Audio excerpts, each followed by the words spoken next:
The sun was already low over the rolling fields when Sarah climbed onto the worn school bus. She wasn't like the others. While her classmates scrolled through their phones or blasted music through their earbuds, Sarah's hands smelled faintly of soil and hay. She was the farm girl, the quiet one, the girl who rose before dawn to milk cows before school. For that, she was often the subject of mockery.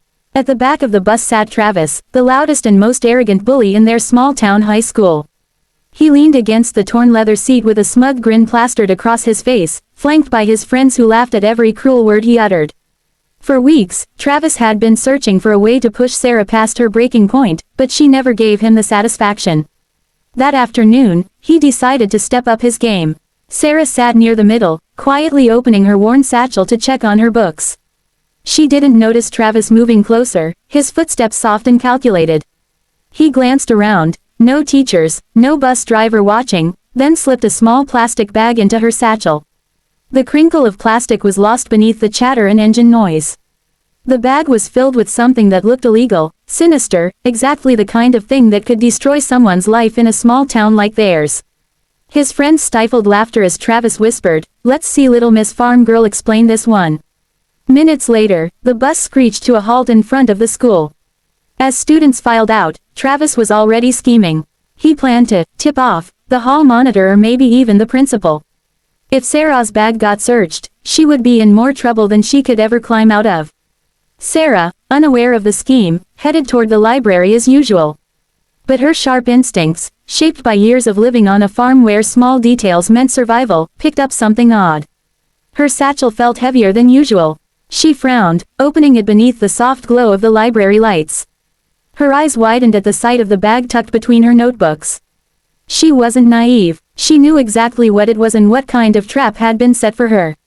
Panic surged through her chest, but only for a moment. Sarah had been underestimated her whole life. She wasn't about to let Travis destroy her future. She carefully closed the satchel, her lips pressing into a thin, determined line.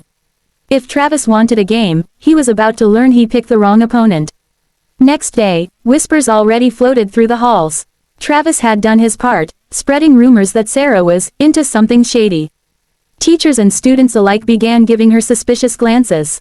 That was exactly what he wanted: isolation, fear, humiliation. But Sarah wasn't walking into school as prey. She walked in with a plan. In first period math, the principal entered the classroom, his expression stern. "Sarah Miller, could you come with me, please?" The classroom erupted in murmurs.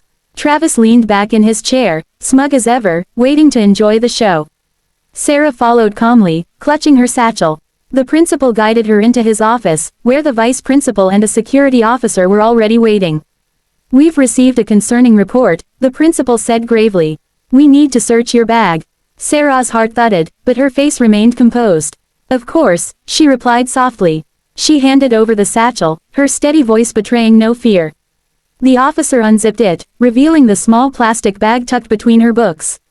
A heavy silence fell. The vice principal frowned deeply. "Sarah, do you have an explanation for this?" Sarah lifted her chin, her eyes calm but piercing. "Yes," she said. "Check the cameras." The adults exchanged confused glances. Sarah continued, "The school buses have security cameras now. You'll see very clearly who put that bag in my satchel." The officer's eyebrows shot up. The principal looked uncomfortable, but he knew she was right. They quickly pulled the footage from the previous day. Minutes later, the truth played on the screen. Travis, grinning as he slipped the plastic bag into Sarah's satchel, his friends elbowing each other in glee. The room grew icy with tension. Sarah's lips curved slightly. "I didn't want to say anything without proof. But now you see." The principal's face darkened with anger, though not at her. "Call Travis to the office immediately," he ordered. When Travis arrived, still cocky and laughing, the look on his face changed the moment the video was played. His smirk vanished, replaced by pale shock. He stammered, tried to blame someone else, but it was useless. The principal's voice thundered, "You tried to ruin an innocent girl's reputation. Do you realize how serious this is?" Sarah watched quietly, her hands folded in her lap. She didn't gloat, didn't taunt. That wasn't her style. Outsmarting Travis was enough. By the end of the day, Travis was suspended, his reputation shredded. And Sarah, she walked home along the country road, her satchel bouncing at her side, the evening sun catching her steady smile. She hadn't just survived, she had turned the tables.